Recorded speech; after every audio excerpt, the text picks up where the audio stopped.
کرنا ہے آپ سے دو چیزیں انشور کرنی ہے پھر میں آپ ایک جس وقت کرائسس ہوتا ہے تو آپ بہت ہی زیادہ آٹے کی کوالٹی کو گرا دیتے ہیں.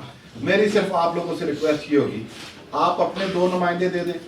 ہم نہ جرمانہ کرنے کے چکر میں نہ کسی کو تنگ کرنے کے چکر میں ہمیں صرف ایک یہ ہمارا ہے کہ عوام کو بہتر عوام آپ بھی ہیں میں بھی ہوں. آپ اگر ایک جگہ پہ آٹا بناتے ہیں تو پھر 50 جگہ پہ کچھ چیزیں آپ عوام کے طور پہ خریدتے ہیں.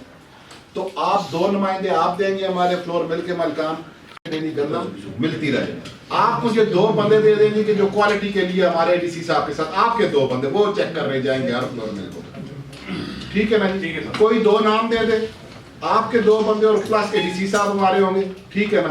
ہم آپ کے اوپر نہ کوئی مجسٹریٹ بھیجتے ہیں نہ آٹا جس طرح ابھی ملکان سے بات کر لیتے ہیں. ڈی ایف سی صاحب نے جو مجھے ابھی ان کی ابتدائی گفتگو ان سے ہو گئی ہے. ٹھیک ہے نا جی؟ ان کے ساتھ نیگوشیشن کر کے انہوں نے ریٹ نکالا ہے 808 روپیہ 20 کے جی کی بوری کا کنزیومر کا. وہ آج ہم ادھر بیٹھے ہیں گندم کی سپلائی یہ شور کریں گے فلور ملوں کو. انہوں نے مجھے ابھی بتا دیا ہے کہ ان کے پاس کم از کم 82,000 بوری گندم کی پڑی ہوئی ہے. ٹھیک ہے تو یہ ملاکان نہیں اس طرف نہیں جاتا کمپٹیشن ہے بس سواد سے باہر نہیں جائے گا اوپر جائے گا. انشاءاللہ ہمارا لینڈ لاک ہے نا.